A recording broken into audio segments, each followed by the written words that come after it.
Selamat pagi pemirsa. Dugaan pemerasan yang dilakukan pimpinan Komisi Pemberantasan Korupsi atau KPK terhadap mantan Menteri Pertanian Syahrul Yassin Limpo adalah kasus sangat besar. Jika terbukti, kasus ini bisa benar-benar merobohkan muruah wibawa KPK. Pemirsa, inilah yang akan kita bahas dalam editorial Media Indonesia edisi hari ini Selasa 10 Oktober 2023 dengan tema Tim Independen Selamatkan KPK bersama saya Leonard Samosir. Dan Anda semua para pemirsa juga bisa ikut menyatakan pendapat Anda nanti dengan menelepon nomor telepon 021 583 99 100. Dan pemirsa, pagi ini telah hadir bersama saya Ketua Dewan Redaksi Media Group Elman Saragih. Bang Elman, selamat pagi. Pagi, Bung Leo. Sehat-sehat, Bang? Sehat. Sudah main bulu tangkis. Jadi makin populer belakangan ini, Bang, main bulu tangkis itu. Bulu tangkis ya? Iya, tidak apa-apa kan? Tapi kan bulu tangkis kan jangan diidentikan dengan pemerasan loh. Bukan. Biasanya kalau kita main bulu tangkis itu memeras keringat, Bang. Berkeringat. Tidak memeras yang lain. Bukan memeras kantong ya. Oke. Sebelum kita bahas bagaimana tim independen bisa menyelamatkan KPK, pemirsa, kita akan lihat dulu beberapa berita yang diperhatikan Media Indonesia untuk pagi ini. Yang pertama, ini senapas dengan editorial Bang Elman, headline untuk hari ini di Harian Media Indonesia, Bareskrim didorong ambil alih. Ini maksudnya kenapa kemudian jadi ke Bareskrim ini, Bang, yang didorong ambil alih, Bang Elman? Ya, ini sebetulnya soal teknis saja. Oh, teknis. Jadi soal level ini kan. Jadi KPK itu kan satu level dengan markas besar kepolisian kan. Jadi kalau Polda itu kan sebetulnya walaupun dalam penegakan hukum tidak ada leveling kan. Tapi ini kan soal psikologi saja. Nah, kalau sudah satu level, sana pejabat KPK, di sini dari Mabes Polri, ya misalnya tidak ada evakuasi lagi. Jadi lebih mudah lah. Itu soal perasaan aja. Soal perasaan saja. Jadi kemudian kalau misalnya Bang, kepolisian melihat ini cukup di level Polda Metro Jaya, itu akan mengurangi intensitas penyidikan atau tidak? Sebetulnya enggak juga.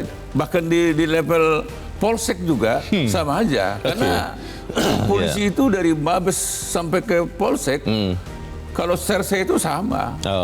Ilmunya sama. Kemampuannya sama. Kesungguhannya sama. Oke. Nah, tapi kan ini kan makanya saya bilang tadi ini kan aspek psikologis saja. Oke. Kita nanti akan bahas lebih jauh terkait dengan kasus ini di editorial. Kita tinggalkan dulu berita ini. Kita beralih ke berita selanjutnya di halaman 2, di halaman dalam di harian Anda, pemirsa. Ini pencabutan izin diskusi, ancaman serius demokrasi. Ini terkait dengan diskusi di hari Minggu yang kemarin ya, Bang Elman. Iya. Ini kenapa, Bang, ada ancaman serius bagi demokrasi nih, Bang Elman? Ya, ini kan sebetulnya kan ini terjadi kan untuk kesekian kali ini kan pembatalan ini kan. Oke. Dulu juga ada pembatalan olahraga di Bekasi ya. Ada lagi di tempat lain. Nah, ini terjadi lagi di Bandung nih kan. Jadi ini kan menyangkut soal kedatangan bakal calon presiden Anies Baswedan kan, mau berdiskusi dengan para mahasiswa lah di Bandung kan. Izin sudah keluar. Izinnya sudah ada? Sudah ada dari pemilik gedung ya. Oke. Tapi tiba-tiba dibatalkan kan. Oke. Nah, ini kan sebetulnya kan apa yang salah dalam sebuah diskusi ini kan soal berekspresi kan. Karena kebebasan berekspresi. Kalau dikatakan pejabat Gubernur Jawa Barat, Bang, di dalam berita ini, Bey Mahmudin, mengatakan mohon dilihat secara utuh antara izin dan yang terjadi katanya, karena ada aturan, menjalankan aturan yang berlaku untuk melarang agenda berkonten politik dilaksanakan di gedung milik Pemprov. Ini kata pejabat Gubernur Jawa Barat Bey Mahmudin yang juga tadinya pejabat di istana ya. Bagaimana, Bang Elman? Iya, kalau maksud saya kan gini, kalau dari awal ketentuan itu dilaksanakan, nggak masalah. Dari awal harusnya tidak diberi izin. Nah, kalau memang itu aturannya. Kalau memang aturannya seperti itu ya. Bahwa tidak boleh ada kegiatan politik. Aset Pemda, aset pemerintah dipakai untuk kegiatan politik. Kegiatan politik. Nggak apa-apa. Oke. Tapi ini kan tidak diberitahu sejak dari awal. Kalau dari awal misalnya tegas diumumkan. Untuk agenda politik tidak boleh menggunakan fasilitas pemerintah provinsi ataupun kabupaten kota. Dan itu untuk semua. Berlaku untuk semuanya. Iya. Nah, kan itu enak kan. Iya. Ini kan Kan nggak mungkin juga pemilik gedung itu memberi izin kalau itu melanggar kan. Iya. Kan nggak mungkin dia tidak paham. Lucu ya. Ya lucu aja sih. Ya sudah Bang, kita tertawa saja. Ya, tapi kan tidak elok kan. Tidak elok. Ya. Kita tertawakan Ketidakelokan mereka. Ketidakelokan ini tapi kita minta betul jangan sampai lagi ada ketidakelokan. Jangan terulang ini. lah. Iya. Oke, kita tinggalkan itu, kita ke berita selanjutnya di halaman 3, ini terkait di kolom pemilu 2024. Jangan biarkan Mahkamah Konstitusi atau MK jadi penopang dinasti Jokowi. Ini maksudnya menopang dinasti Jokowi, bagaimana ceritanya nih Bang? Ya, ini kan sebetulnya kan mungkin dari awal tidak ada maksud untuk untuk keberlanjutan dinasti kan, apalagi dinasti Jokowi kan. Tapi karena lama proses uji materi batas bawah usia calon presiden ini berlama-lama, dan bahkan juga berbagai pihak para ahli bahkan para mantan ketua MK juga sudah memberi warning bahwa ini bukan wilayahnya MK, itu adalah wilayah pembentuk undang-undang, DPR dan pemerintah. Nah, mestinya dari awal MK sudah menolak ini sebetulnya kan. Tetapi ini kan sepertinya dia ulur. Nah, sehingga muncul tafsir ini. Jadi ada dugaan-dugaan. Ada dugaan. Ini kan mau menopang dinasti Pak Jokowi kan. Apalagi ketua MK juga dalam hubungan pribadinya adalah adik ipar dari Presiden Jokowi. Ada konflik interest di sini kan. Nah ini sebetulnya diingatkan, hati-hati. Jadi keliru mengambil keputusan, maka jawaban orang pun terhadap keputusan itu kan, ini dinasti Jokowi sedang dibangun kan gitu. Tapi kalau misalnya diputuskan Bang, kemudian usianya dibuat lebih muda, apakah itu artinya serta-merta membantu Gibran misalnya yang sering disebut-sebut itu kepentingannya? Karena Gibran per 1 Oktober yang lalu 36 tahun kan. Oke. Kan begitu kan. Sementara menurut undang-undang pemilu, batas minimal itu 40 tahun kan. Jadi ini saling dikait-kaitkan. Bukan kebetulan ya? Bukan. Ya, bisa serba kebetulan, bisa tidak kebetulan gitu. Inilah sebetulnya diingatkan hati-hati. Dan lagi apa perlunya ini mendesak gitu kan?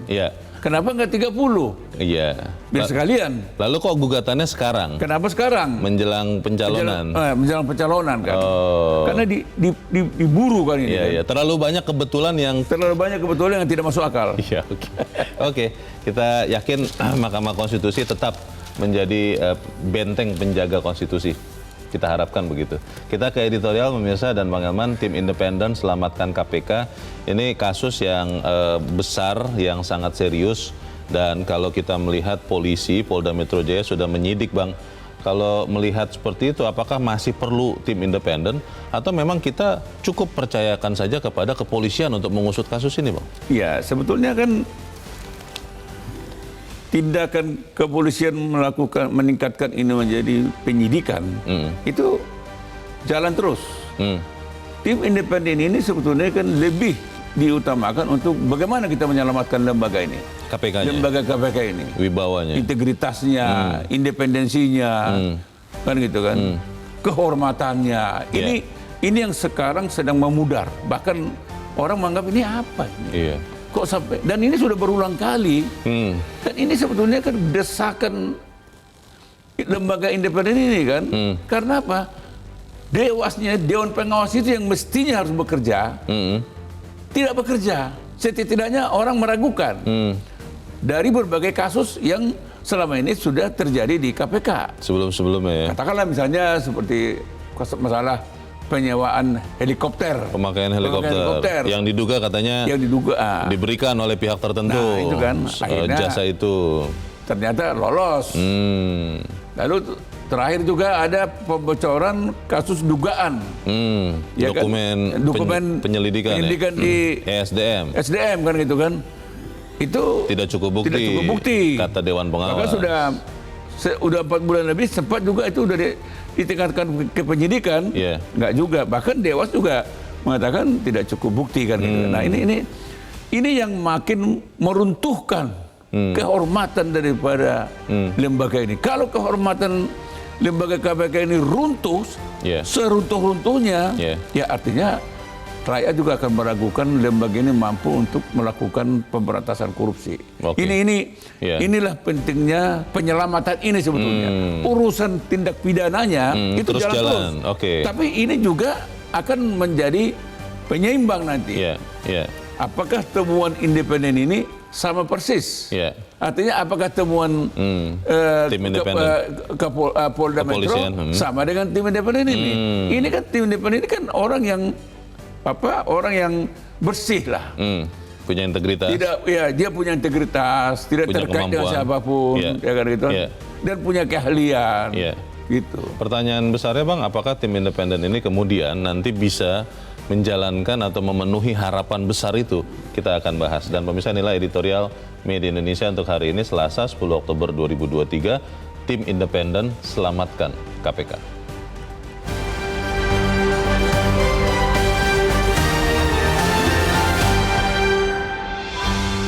Tim independen selamatkan KPK.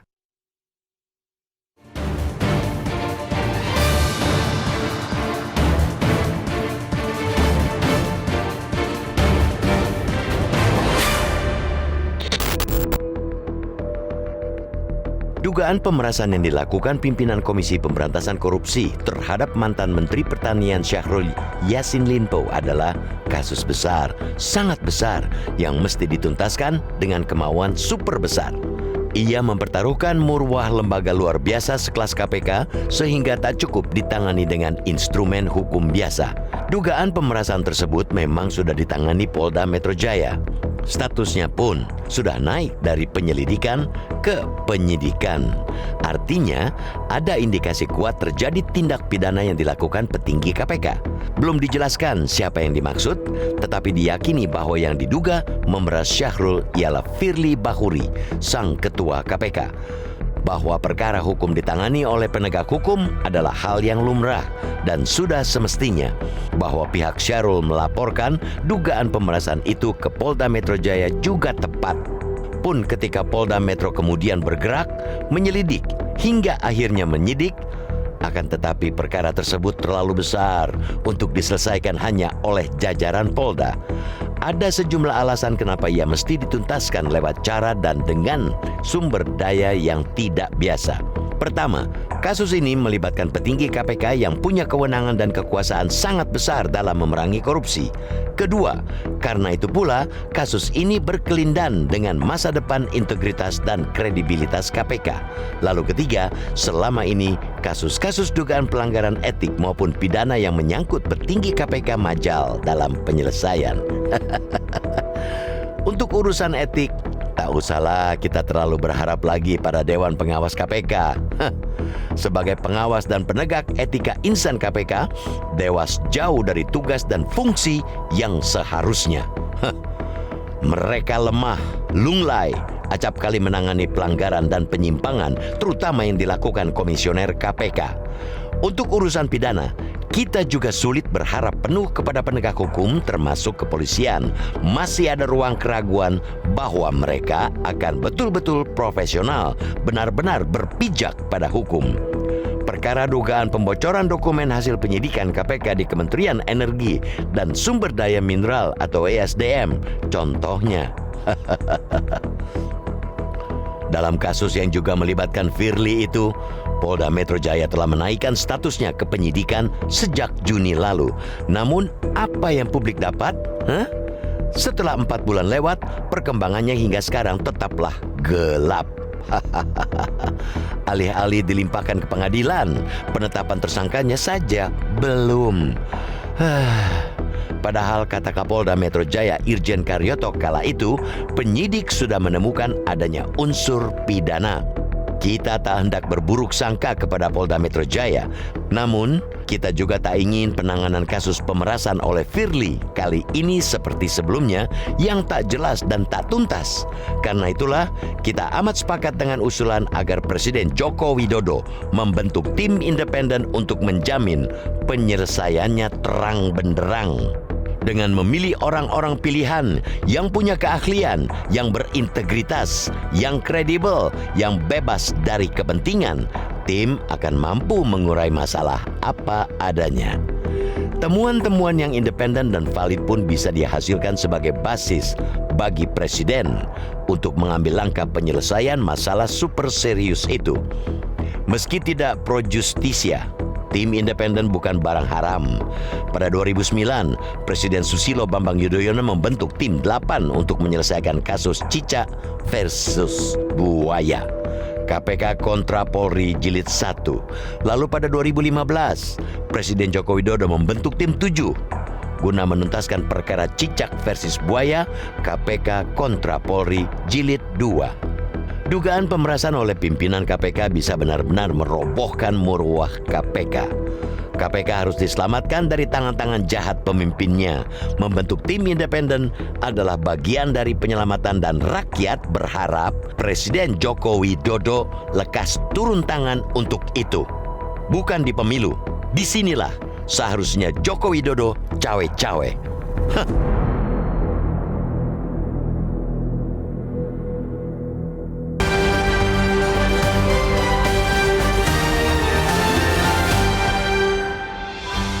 Di bagian berikut Anda bisa menyatakan pendapat Anda terkait dengan editorial pagi ini. Pemirsa, untuk saat ini tetaplah bersama kami.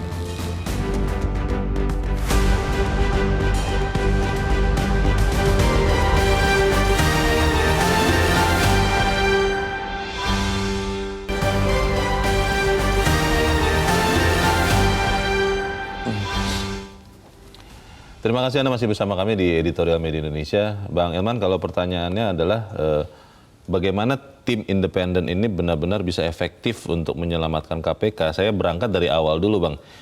Apa kewenangan yang akan diberikan oleh Presiden kalau nanti benar membentuk tim independen, supaya kemudian memang tim independen ini bisa menjadi penyeimbang juga untuk kepolisian yang saat ini sedang menyidik kasus ini?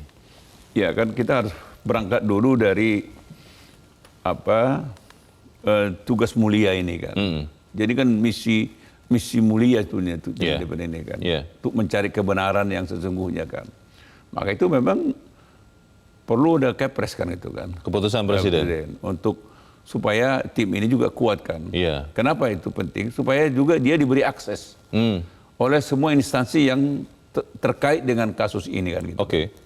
Nah, kenapa ini penting? Karena kasus ini kan seperti yang saya utarakan di awal tadi, ini sudah meluluh lantakkan wibawa kehormatan daripada KPK ini.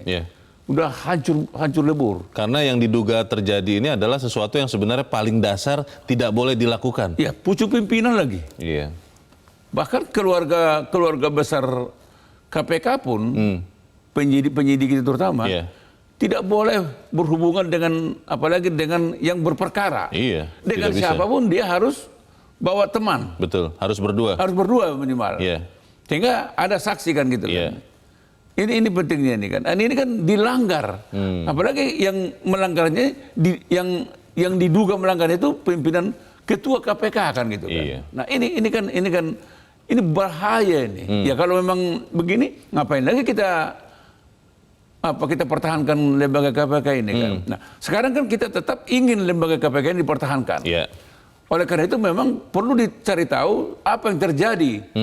Mengapa Dewan Pengawas ini juga tidak bisa bekerja sesungguhnya. Ini kan sebetulnya kan kalau Dewan Pengawas ini efektif, ini tim independen ini tidak perlu. Nah, pertanyaannya itu, Bang, kalau kita lihat personil Dewan Pengawas, waktu pertama kali dibentuk kan kita punya kepercayaan diri, kita punya harapan tinggi kepada Dewan Pengawas karena personilnya kita tahu orang-orang yang punya rekam jejak, yang berani, yang menegakkan hukum, dan itu sering membuat mereka tidak populer. Tetapi ketika personil-personil ini masuk di dalam Dewan Pengawas, kelihatannya jadi tidak bergigi. Nah, jangan-jangan, Bang, tim independen ini pun, karena apalagi dari luar, bisa jadi kemudian sama sekali tidak efektif juga, Bang. Itu bagaimana? Beda persoalannya.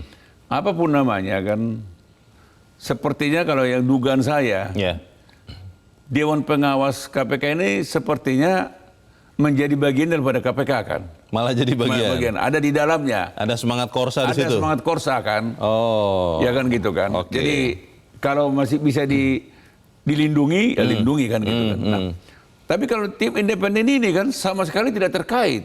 Tidak ada kepentingan. Tidak ada kepentingan dan dia bukan orang gajian kan. Dia tidak menerima honor dari pemerintah dan dia tidak diberi honor. Ini kan sebetulnya relawan sebetulnya ini. Tugas negara lah. Tugas negara untuk tugas seseorang yang memang punya kredibilitas, punya integritas, orang yang kita percaya mau menyerahkan dirinya untuk menyelamatkan lembaga KPK. Dan dia nggak digaji kan. Gitu kan. Nah, jauh lebih kalau ini kan mestinya kita percayai. Ini betul-betul bekerja secara independen. Nah, harapan kita hasil dari tim independen ini nanti akan menjadi kunci. Ini juga akan menjadi mengawasi apa yang dikerjakan oleh kepolisian. Karena ini tidak terikat dengan siapapun. Dengan presiden pun walaupun yang memberikan mandat kepada dia presiden, dia pun tidak ada urusan dengan presiden. Tidak bisa dipengaruhi, tidak bisa diarahkan. Dia nggak bisa diintervensi. Dan dia akan bekerja secara independen betul. Dia akan mengulitin ini kasus ini dari hal-hal yang kecil, hal-hal yang tengah, hal-hal yang besar. Dia akan menemukan apa sesungguhnya yang terjadi. Kalau misalnya ada tuduhan pemerasan, bagaimana bentuk prosesnya itu? Siapa yang memulai? Apakah memulainya dari Pak Firly-nya atau Pak Syahrulnya atau dari mana? Dan siapa penghubungnya? Itu. Dan tapi ini tidak ada pro justisia, nggak ada. Dia hanya mau meluruskan kenyataan faktanya ini loh. Dan ini bukan karena kita tidak percaya kepada Polda, bukan. Tetapi kan setidaknya orang bisa kita percaya juga kepolisian ini enggak. Nah ini untuk membuat keraguan ini orang kan sekarang kan antara percaya dan tidak percaya terhadap kepolisian, antara percaya dan tidak percaya kepada Dewan Pengawas. Ini kalau ini dibiarkan ini bahaya, Leo. Bang Elman, tapi pertanyaannya menjadi penting juga. Kalau memang tim independen ini bukan pro justisia, berarti kan tidak mengikat, tidak bisa dipakai di pengadilan, berarti tidak bisa mengikat atau menjerat orang-orang yang diduga memeras, itu bagaimana, Bang? Oh, betul itu. Tetapi paling tidak kan ini akan masukan mereka kan akan diberikan kepada Presiden. Oh. Ini adalah Pak Presiden, ini adalah temuan kami. Memang terjadi pemerasan atau tidak terjadi pemerasan. Kan begitu kan? Temuannya bisa sama, bisa beda dengan penyidikan kepolisian. Bisa sama, bisa beda. Karena itu yang saya katakan, mereka ini nggak ada kepentingan.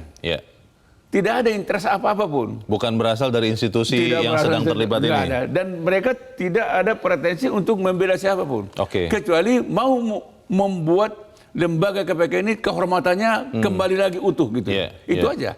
Bukan untuk menyelamatkan orang per orang. Ini mau menyelamatkan lembaga KPK dan mau menyelamatkan bangsa ini dari keruntuhannya kan gitu. Jadi ini penting ini. Jadi kalau Leo tadi bilang ini untuk apa? Ini penting. Jujur aja Leo.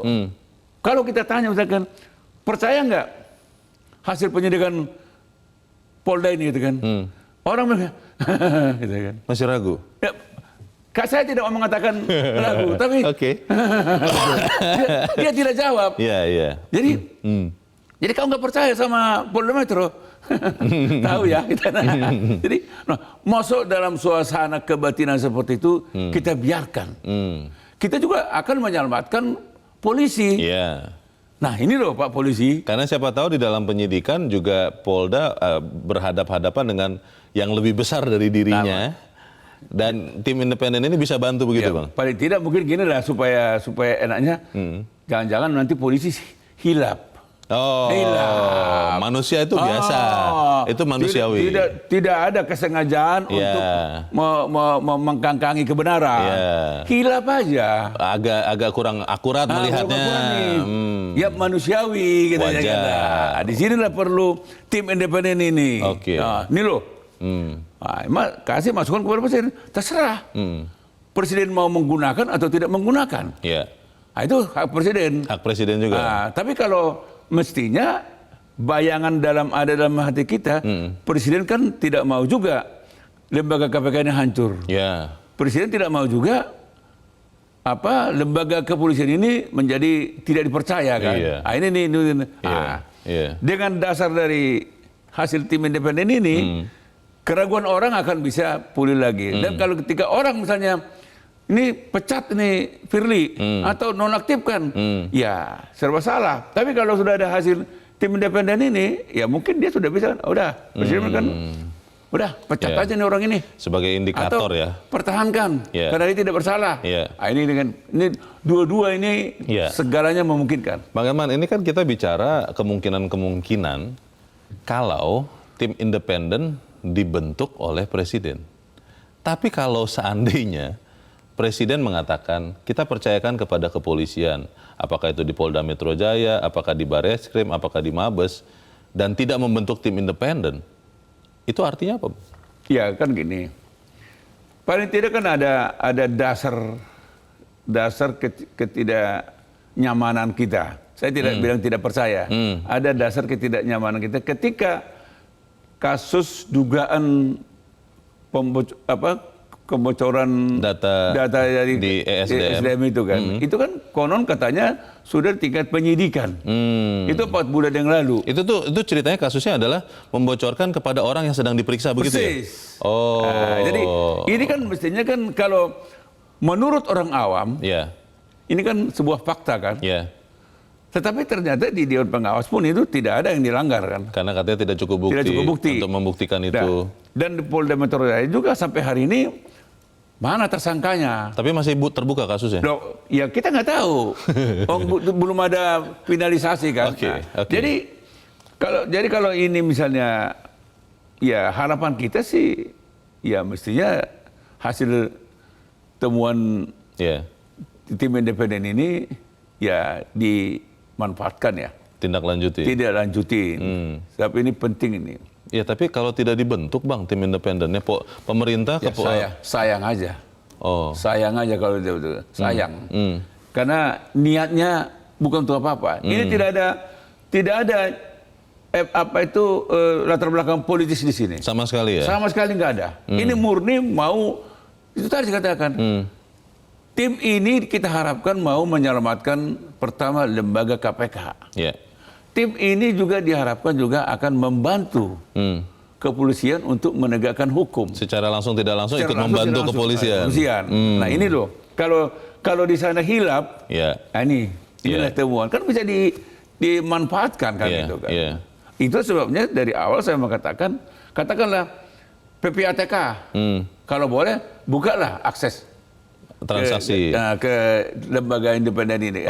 Karena siapa tahu ada transaksi dana lewat transaksi rekening bank misalnya. Polda Metro juga buka, Barreskrim juga buka. Siapa saja instansi yang diperlukan untuk menemukan kebenaran hakiki, nah itu tolong dibantulah tim independen ini. Tim independen ini kalau memang dibentuk Bang, sampai punya kewenangan bisa misalnya memeriksa 2 orang yang ada di foto itu, atau memang tidak sampai ke situ? Sampai ke situ bisa. Sampai ke situ bisa. Istilahnya karena dia bukan pro justisia, bukan memeriksa lah. Minta keterangan. Berbincang-bincang. Berbincang-bincang. Karena kalau memeriksa itu kan sudah terminologi pro justisia. Jadi ini bukan pro justisia. Jadi ya kita ngobrol lah. Mana? Ya mungkin dia akan cek ke lapangan tenis yang ada di Mangga Besar.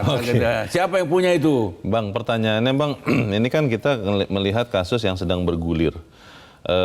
Berapa cepat kira-kira tim independen ini kalau memang dibentuk akan terbentuk, dan berapa cepat mereka bisa bekerja? Karena sementara itu kan akhirnya orang jadi bertanya-tanya, KPK ini kasus-kasus lain Bang, apakah legitimate mereka mengakses atau menyidiki kasus-kasus dugaan korupsi? Jangan-jangan di kasus-kasus itu pun ada hal serupa terjadi. Kita jeda dahulu Bang Elman, dan pemirsa tetap bersama kami, Editorial Media Indonesia segera kembali.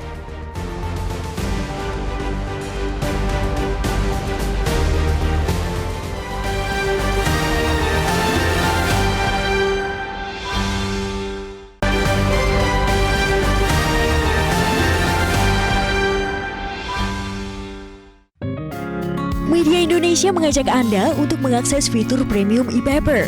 Dengan sajian konten berbasis intelektual dan meneguhkan kebangsaan, Media Indonesia tampil dengan lebih dinamis melalui e-paper Media Indonesia yang dapat Anda akses kapan saja, di mana saja. Caranya mudah, download aplikasi Media Indonesia di Android atau ketik link e-paper.mediaindonesia.com atau bisa scan QR code pada layar kaca Anda. Klik tab e-paper di bagian samping layar tablet Anda, daftarkan data diri, serta pilih paket berlangganan e-paper Media Indonesia sesuai dengan kebutuhan Anda. Nikmati juga bonus spesial tambahan 4 halaman rubrik fokus setiap hari. Semua bisa Anda dapatkan hanya di e-paper Media Indonesia. Untuk informasi lebih lanjut, hubungi customer service di nomor 0811 1201 2018 atau kunjungi media sosial @mediaindonesia. Media Indonesia, referensi bangsa.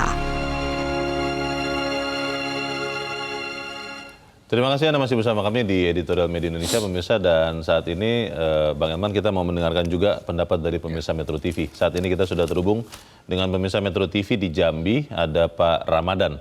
Pak Ramadan, selamat pagi. Selamat pagi Pak Leo, Pak Herman. Assalamualaikum warahmatullahi wabarakatuh. Waalaikumsalam warahmatullahi wabarakatuh. Bagaimana Pak Ramadan pendapat Anda, Pak, tim independen menyelamatkan KPK? Silakan Pak Ramadan. Tim independen selamatkan KPK. Apa yang dibicarakan Pak Herman dan isi media editorial hari ini, semuanya itu berujung kepada keinginan dan kemauan Pak Presiden mau meninggalkan legasi yang baik untuk rakyat Indonesia. Pak Herman, korupsi di akar rumput sampai hari ini itu dianggap biasa-biasa saja.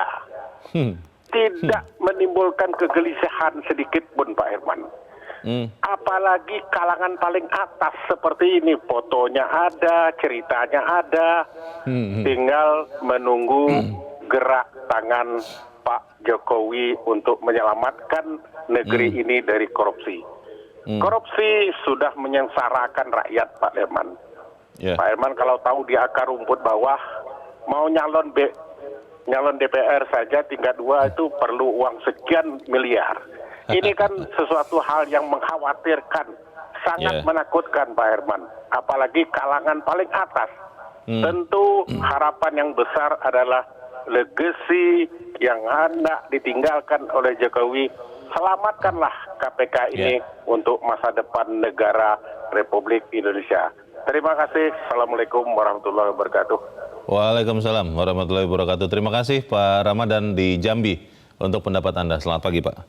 Di belakang Pak Ramadan ada Pak Tasrik Usman di Banjarmasin, Kalimantan Selatan. Pak Tasrik, selamat pagi. Selamat pagi Mas Leo, selamat pagi Bang Elman.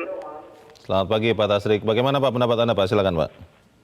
Iya, negara ini adalah negara hukum ya. Jadi tidak ada yang kebal hukum di negeri ini, termasuk dugaan pemerasan oleh Ketua KPK. Saya menyarankan kepada Presiden, kalau persoalan ini perlu ada perhatian serius dari Presiden Republik Indonesia untuk segera membentuk tim independen.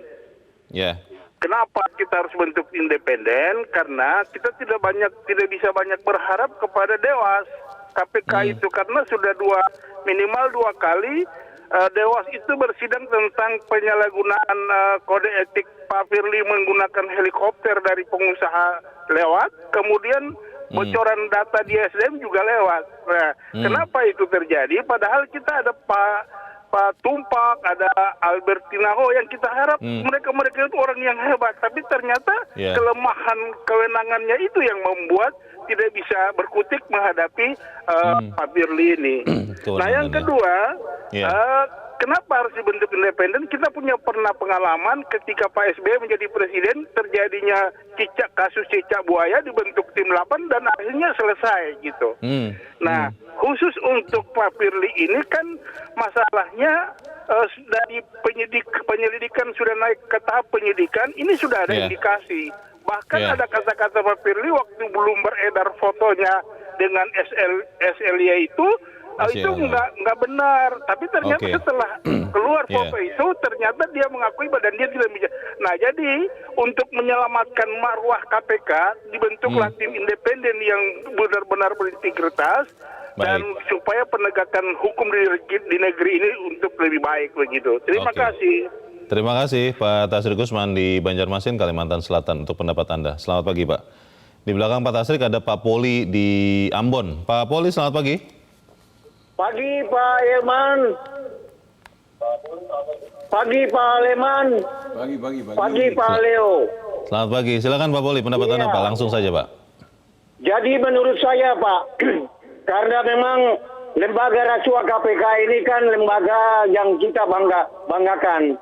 Tetapi selama ini Pak, saya akui Pak, bahwa KPK itu dalam mengungkap korupsi sudah banyak yang terjadi. Nah, kalau kasus pemerasan Pak, saya mengatakan begini, semua ini kan dalam dugaan Pak Leo dan Pak Elman. Kalau topik pagi ini tim independen, saya akan rumput mengusulkan Pak. Di Indonesia ini kan pakar-pakar hukum perguruan tinggi kan cukup banyak Pak Elman dan Pak Dan kalau menurut saya, mereka ini dilibatkan saja sebagai tim independen untuk mengungkap kasus ini, agar betul-betul tim ini ditunjuk oleh Presiden, lembaga perguruan tinggi yang memang pakar-pakar hukumnya yang profesional Pak Leo. Supaya mereka ini bisa bekerja, bagaimana menyelamatkan KPK ini sebagai lembaga rasuah untuk menyelamatkan korupsi di Indonesia. Barangkali dari akar rumput menurut saya seperti itu. Terima kasih Pak Elman dan Pak Leo. Selamat pagi. Selamat pagi. Ya, terima kasih Pak Poli di Ambon untuk pendapat Anda Pak. Selamat pagi. Para pemirsa berharap bahwa kasus ini segera diperjelas ya Bang, dengan ada pembentukan tim independen. Tapi pertanyaannya kan, kita juga tidak bisa nafikan bahwa kondisi sekarang sudah masuk ke tahun politik Bang. Konsentrasi pemerintah ini sudah terbagi-bagi. Ada sekian personel yang memang punya misi politik yang lain misalnya. Nah, kalau dalam kondisi seperti sekarang, ada kasus seperti ini, apakah kemudian pemerintah masih akan sungguh-sungguh menuntaskannya, akan mau kemudian segera membentuk tim independen yang bergerak dengan cepat juga, atau ya terabaikan ini Bang? Ya, kalau bicara tentang kesungguhan, ya katakanlah misalnya periodisasi ini berakhir hari ini misalnya, besok sudah yang baru, ya. Tetap aja hari ini pun walaupun tinggal 1 hari, kalau memang mendesak, hari ini pun tetap dibentuk, diusut, dibentuk, kan penegakan hukum itu kan tidak ada urusan tahun politik. Penegakan hukum itu ya itu kan harus ditegakkan selama-lamanya. Jadi tidak ada kalau tahun politik maka itu sebabnya sebetulnya ketika kejaksaan mengkaitkan tahun politik dengan pengusutan orang-orang terkait dengan korupsi ditahan dulu. Itu sebetulnya tidak benar. Itu salah itu ya? Salah. Siapapun dia. Kalau memang dia melakukan tindak pidana korupsi, kapanpun mestinya ditindak. Karena katanya kejaksaan kan khawatir nanti dianggap itu bersifat politis, ada dipakai untuk mengincar, katanya gitu Bang. Loh makanya jangan pernah menggunakan kewenangan ini untuk mempolitisasi. Jangan pakai kacamata politis. Untuk memberantas korupsi ini. Itu makanya jangan pernah menggunakan lembaga yang ada untuk kepentingan politis. Jadi lembaga yang ada memang lembaga penegak hukum yang menegakkan hukum.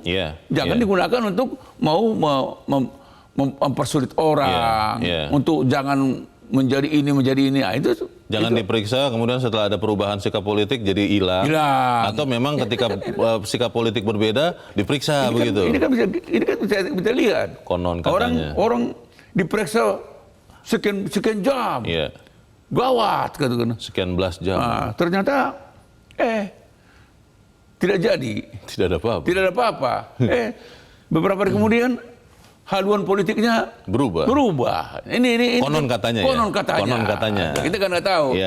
Kita tidak menuduh siapa di sini. Jadi menurut saya nggak ada alasan presiden untuk menunda ini. Karena kalau kita lihat ini kan, coba yang terlibat, yang diduga terlibat dalam kasus ini kan yang satu konon katanya ketua KPK, di sini mantan menteri. Ini serius semua. Serius. Level. Dan mantan menteri ini mengadukan ke kepolisian. Nah, artinya kalau ini hanya konon katanya, hanya omong kosong, hanya ini rekayasa. Mantan menteri pertanian ini datang ke Polda, membenarkan bahwa dia diperas. Yang memeras diduga ketua KPK. Oke.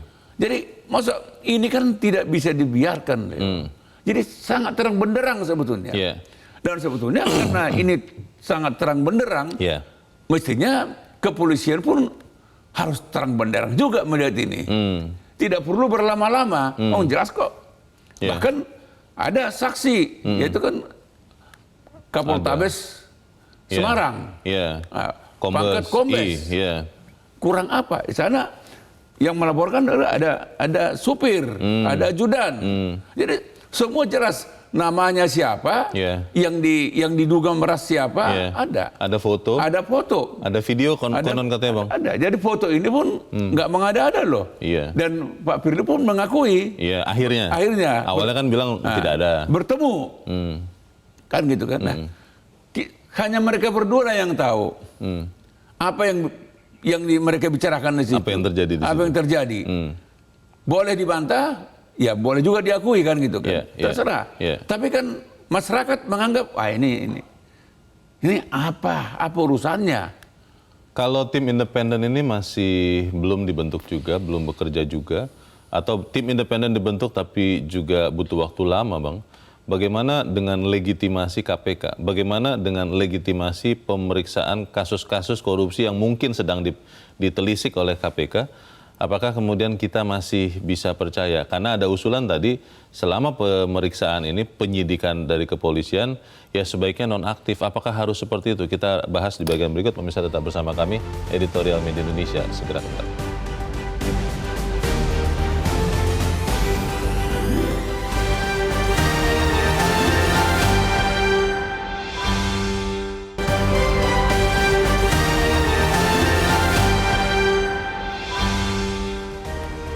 Terima kasih Anda masih bersama kami. Kita di bagian akhir diskusi kita pagi ini. Bang Herman, kalau melihat tim independen ini, kita asumsikan bahwa dibentuk, Bang. Seberapa cepat itu akan bekerja dan apakah kemudian pemerintah benar-benar akan mendukung penuh tim independen ini, Bang? Ya, pertama saya harus katakan, bukan hanya pemerintah, rakyat pun mendukung.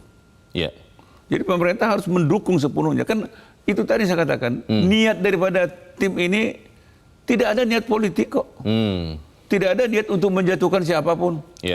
Apalagi kalau dituduh untuk menjatuhkan pemerintahan ini. Nggak ada.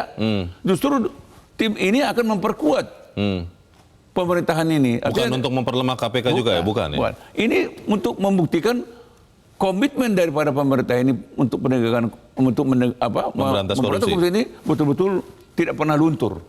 Itu juga yang akan dibangun di KPK, yang akan dibangun di lembaga penegak hukum lainnya kan gitu kan. Jadi itu saya katakan tidak ada alasan untuk keberatan dibentuknya tim independen ini. Kan mestinya juga Presiden kan kalau kita ikutin perkembangan terakhir, kan Presiden kan pernah bilang hampir semua yang terjadi di Gerindra dia tahu kok.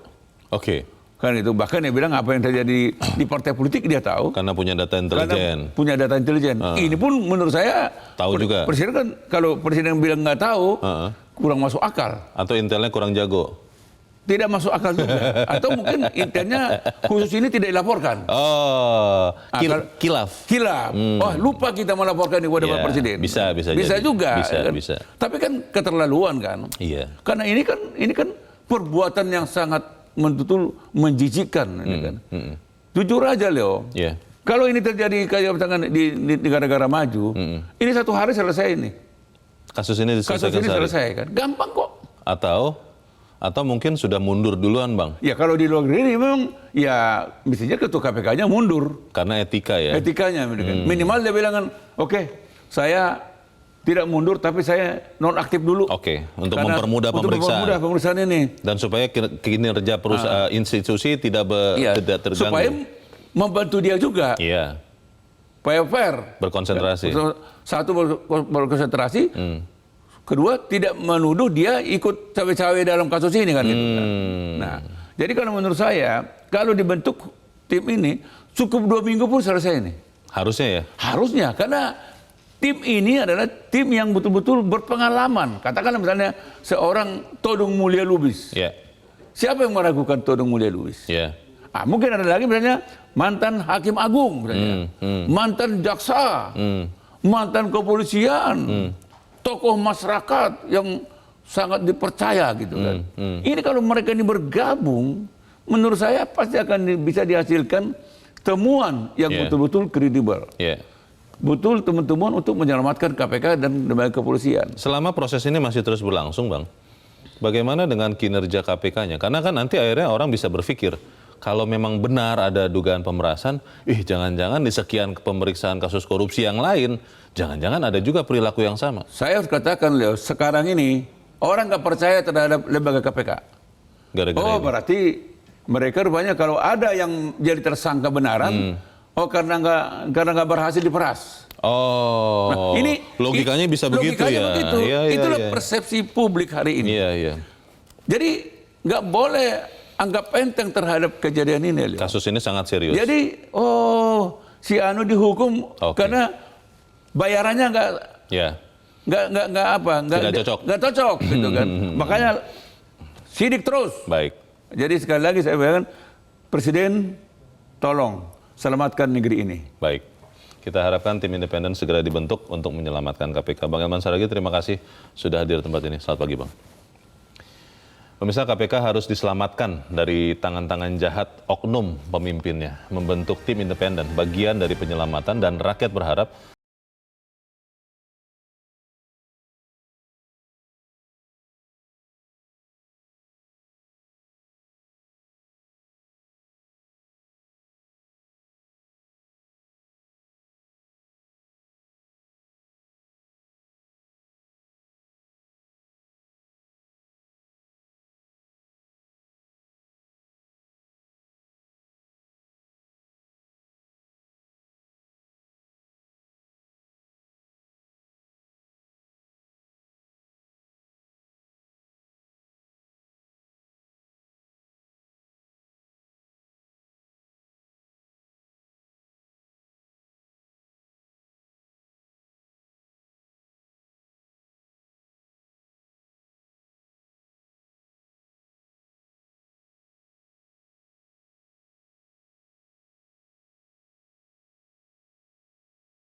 Metro TV Extend sekarang.